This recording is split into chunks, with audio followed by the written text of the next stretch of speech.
이번 시간에 매입 매출 전표 입력 사례 중에 매입 세금 계산서 중에 수입과 관련되는 부분 전반적인 거 살펴보겠습니다.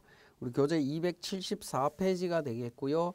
5월 13일자에 K 재료를 수입하면서 부산세관으로부터 수입 전자세금 계산서를 교부받았다라고 되어 있고요. 부가가치세와 관세 관련되는 5,236만 원을 신한은행 보통예금 계좌에서 이체했다. 수입신고서상의 결제금액 1억 3,500만 원은 다음 달에 결제할 예정이다. 이렇게 되어 있습니다. 자, 우리 수입신고서 275페이지에 나와 있는데요. 자, 수입신고서를 한번 보도록 하겠습니다. 자, 수입신고서 보시게 되면 이렇게 이제 세관에 신고한 수입신고서가 있는데 신고 번호가 있고요. 그 신고 일자가 있습니다. 신고 일자, 그 다음에 입항 일자가 있는데 대부분의 입항 일자와 신고 일자가 동일하다라고 보시면 되겠고요. 자, 신고 일자 기준으로 대부분은 회계 처리가 이루어진다라고 보시면 되겠습니다. 그리고 오른쪽에 보시면 동그라미 10번에 신고인, 수입자, 납세 의무자 해서 누가 구입을 했는지 하는 정보와 하단 부분에 동그라미 14번에 해외 거래처 나오죠. BAT 트레이드라고 나옵니다. 그죠? 14번 해외 거래처는 우리가 수입 물품에 대한 대금 지급 거래처라고 보시면 되겠습니다. 그래서 해외 거래처 정보 확인하시고요. 그 다음에 17번에 거래 구분 나오죠. 수출 신고서에도 거래 구분이 있었듯이 수입 신고서도 거래 구분이 있습니다. 대부분은 11번 일반 형태 수입 구분이 되겠습니다. 구분이 되는데 혹시라도 11번 이외에 다른 형태의 번호가 있을 때에는 그 번호 내용을 확인하신 다음에 진행해야 된다라는 거 말씀드리고요. 하단 부분에 이제 중간에 수입 물품에 대한 내용이 나오면서 54번에 보시면 결제 금액 나옵니다. 인도 조건, 통화 종류, 금액, 결제 방법 나오는데요. FOB 조건이고 USD 12만 불 TT 송금이 되겠습니다. 자, 요 부분이 우리 수입 물품 대금에 원가 처리해야 되는 회계 처리 금액이다라고 보시면 되겠고요. 자, 요거 기억을 해 주시고 56번에 있는 환율은 무시하시면 되겠습니다. 자, 그 다음에 55번에 보시면 총 과세 가격에서 12만 불에 56번에 있는 환율 적용해서 1억 3,200만 원 적용했고요. 거기에 관세 특소세에서 여러 가지 세금 포함해서 총 세갑계에서 5,236만 원 나와 있습니다. 자, 이 부분 관련해서 우리가 좀 더 살펴보시게 되면 수입 전자세금 계산서 해서 1억 6,760만 원 관련되는 부분 나옵니다. 부가가치세 관련되는 부분 나오는데요. 자, 이 수입 전자세금 계산서, 수입세금 계산서 발행되는 내용을 보면 우리 보시면 과세 표준이 나오죠. 교재 276페이지인데 수입세금 계산서에 대한 과세 표준은 관세, 과세 가격에 관세, 개별 소비세, 교통, 에너지, 환경세, 주세, 교육세, 농어촌 특별세를 합친 금액이다라는 겁니다. 그러면 우리 수입 신고서를 다시 보게 되면 결제 금액에 과세 금액 있죠. 총 과세 금액 55번 나오는 총 과세 가격이 관세 과세 가격이다라고 보시면 되겠습니다. 거기에 관세율을 적용해서 관세 부과했고요. 특별 소비세 대상이라고 하면 특소세, 개별 소비세가 되겠는데 개별 소비세, 그다음에 교통 에너지 관련되는 부분, 교육세 있으면 전부 포함을 하게 됩니다.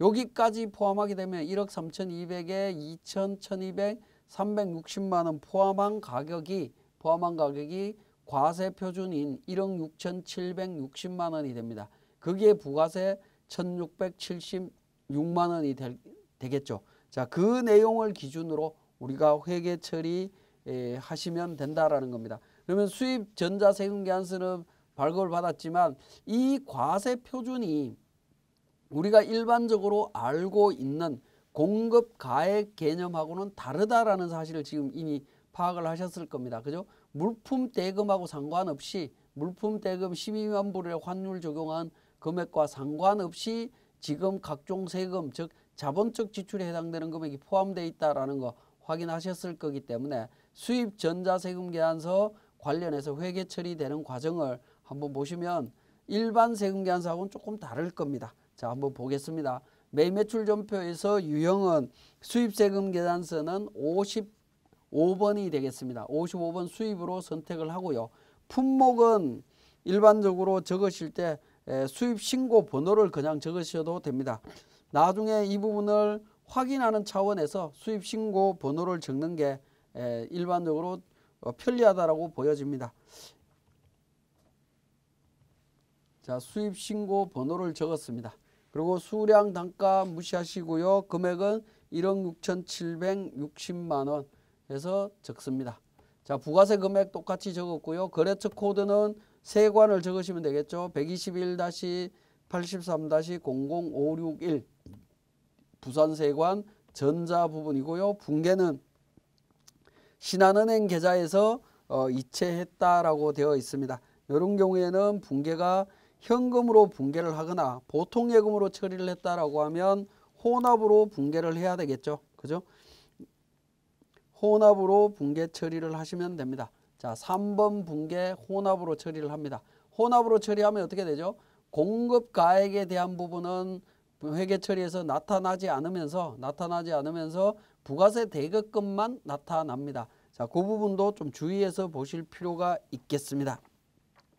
자, 그리고 부가세 대급금만 회계 처리하고 대변에서 그러니까 보통 예금으로 해서 금액이 나갔습니다. 1,676만 원 나갔는데 지금은 우리 자료에서는 보통 예금 계좌에서 이체됐다라고 나와 있습니다만은 여기에 관세하고 같이 나갔기 때문에 이런 경우에 혼합으로 처리하더라도 253번 미지급금으로 처리하신 다음에 관세 금액이 나갈 때 회계 처리할 때 그 부분을 별도로 보통 예금 계좌로 처리하시면 될 것 같습니다. 자, 이렇게 이제 수입과 관련되는 부분, 수입세금 계산서 관련되는 부분은 붕괴가 일어날 때 공급 대가에 대한 부분은 회계 처리가 되지 않는다라는 점 기억을 하시고요. 나머지 부분은 일반 전표로 넘어가서 회계 처리를 합니다.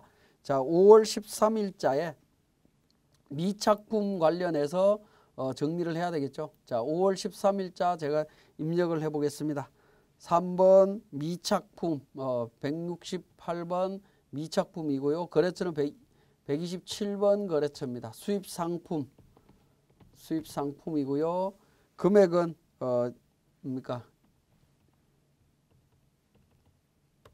1억 7,600만 원이 되겠습니다. 1억 7,600만 원이 되겠고요. 자, 카드 등 사용 여부에 있어서는 수입상품 외국과의 거래이죠. 그래서 명세서 제출 제외로 해서 국외 거래라고 등록을 하시면 되겠습니다. 자, 24번에 국외에서 공급하는 거래라고 등록을 하시면 되겠습니다. 자, 그 다음에 3번에 3번에 253번 앞에서 거래했던 부분이 있었죠. 217번에 수입 부가세가 있었습니다. 수입 부가세 금액이 1,676만 원 금액이 미지급금으로 잡혀 있었죠. 그리고 4변에서 보통 예금으로 돈이 나갔습니다. 신한은행이고요. 98,000번이고 98,000번에 대한 수입 부가세하고 관세 외해서 금액이 나간 게 얼마가 나갔죠? 금액이 나간 게 5,236만 원이 나갔습니다. 5,236만 원이 나갔고요. 관세까지 해서 나갔습니다. 그리고 나머지 금액은 외화 외상 매입금이라고 해서 금액을 찾습니다. 외화 외상 매입금 274번에 있네요. 자, 외화 외상 매입금으로 들어가게 되면 외화 정보를 입력하도록 되어 있습니다. 이 외화 정보는 계정강국 및 적요 등록에서 우리가 외화 외상 매입금에 대해서 외화를 설정을 했기 때문에 그렇죠. 그렇게 나옵니다. 그래서 BAT 관련되는 부분 217번입니다. 그죠? 거래처 217번 거래처 등록했고요. 외화 금액은 12만 불입니다. 12만 불, 환율은 1,125원으로 되어 있습니다. 그래서 1억 3,500이고요. 확인 버튼 눌러서 정리를 하게 됩니다. 자, 그러면 우리 수입 부가세까지 이런 형태로 회계 처리 이루어지는 것을 확인하실 수 있습니다. 자, 다시 한번 말씀드리면 수입과 관련되는 부분은 수입 신고서 내용을 보시면서 회계 처리를 해야 되는 부분이고 54번에 있는 결제 금액을 기준으로 원가 처리하는 거다라는 겁니다. 그래서 수입 세금 계산서에 있는 이 과세 표준 즉 공급 가액에 대한 부분은 회계 처리하지 않는다라는 점 한번 말씀드리면서 우리 그러니까 입력 사례 중에 수입과 관련되는 매입이었습니다.